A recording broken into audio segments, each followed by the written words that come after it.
There was once a young woman named Amara, whose heart believed too much in love. She met David, a man whose smile could melt storms. He wasn't rich, but he had dreams, big ones. And Amara, full of faith and hope, stood beside him through everything. She helped him build when he had nothing. She cooked when there was no food. She believed in him when no one else did. Years passed. David's hard work began to pay off. The boy who once borrowed shoes for interviews now wore designer suits and drove cars with tinted windows. But as his world grew brighter, Amara's world grew dimmer. David began to change. Calls became shorter. Visits became fewer. Then one day, he stopped coming home altogether. Amara later discovered the truth. David had married someone else, a wealthy woman who could open doors that Amara never could. The betrayal crushed her. Everything she sacrificed suddenly felt like a joke played by life itself. For weeks, she couldn't eat or sleep. Anger became her companion, and revenge her only comfort. So she worked harder than ever. She built herself from the dust he left her in. She learned new skills,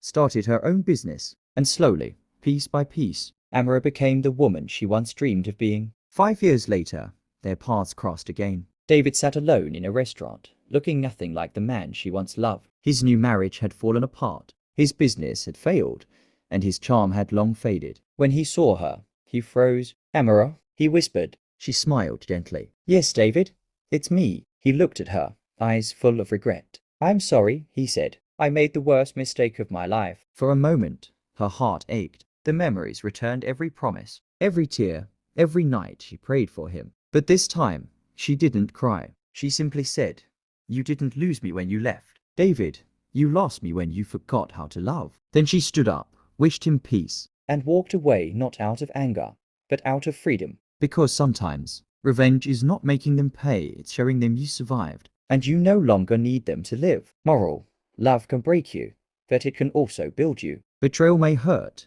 but healing turns pain into power.